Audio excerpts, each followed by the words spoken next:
मैं आपसे कह लूं, छात्रवृत्ति के सवाल पर मैंने पहले भी कहा है कि शिक्षा के सवाल पर यह सरकार दोगली नीति अपना रही है। गरीबों के साथ, वंचितों के साथ, दलितों के साथ, सर्व समाज के जो गरीब हैं उनके साथ ये साजिश कर रही है, शिक्षा से वंचित करने के लिए षड्यंत्र कर रही है। आज के 4 साल 5 साल पहले पिछड़े समाज के बच्चे, दलित समाज के बच्चे छात्रवृत्ति मिल जाती थी, पढ़ाई का सपना उनके परिवार का उनका पूरा होता। आज गारंटी से दावे के साथ कहता हूं कि दलित समाज की बात जहां तक मैं करता हूं, पहले दलित समाज को यह कहा जा रहा है कि सबसे पहले आप पैसा दे के पढ़ो और जब साल भर पूरा होगा और कॉलेज के लोग कह देंगे आपने पैसा जमा कर दिया है तब आपको वापस करेंगे। कहां दलित समाज के पास पैसा है? खाने के इंतजाम नहीं, रोजगार नहीं, मकान नहीं, तो पढ़ाई व्यवस्था कैसे होगी?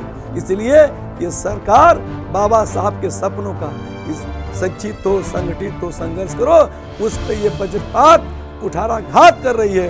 और ये सरकार जानबूझ करके मानसिक विकलांग बनाने की साजिश से शिक्षा से वंचित पिछड़े समाज के लोग हैं। बड़े उम्मीदों से, सपने से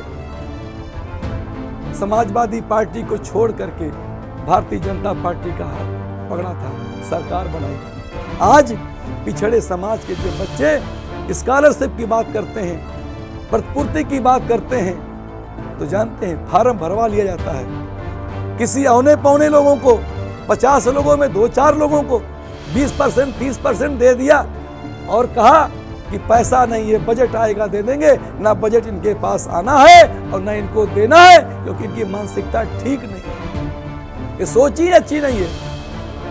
बिल्कुल छलावा हो रहा है, उनके सपने पे कुठाराघात है। निश्चित रूप से समाजवादी पार्टी की सरकार आएगी तो आप भरोसा करना कि छात्रों के सम्मान में कोई कमी नहीं होगी, छात्रवृत्ति मिलेगी, प्रतिपूर्ति मिलेगी।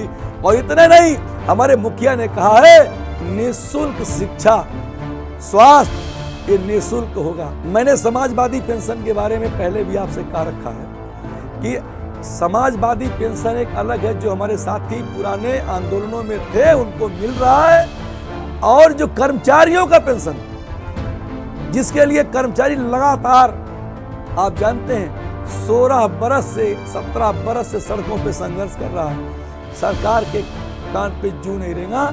समाजवादी पार्टी की सरकार आएगी तो सभी कर्मचारियों की पेंशन बहाली होगी। इतना ही नहीं, जो कर्मचारी नहीं है, जो हमारी बहनें हैं, उनको भी 1500 मासिक पेंशन दिया जाना है। इसके अलावा जो पुरुष हैं, वृद्धा, विकलांग, विधवा, इत्यादि अलग है। और जो किसान आंदोलन में मारे गए हैं उनके परिवार को भी 25-25 लाख दिया जाना है। कोरोना में जो अपना परिवार खोया उसको भी मदद दिए जाने की व्यवस्था समाजवादी पार्टी की सरकार करेगी।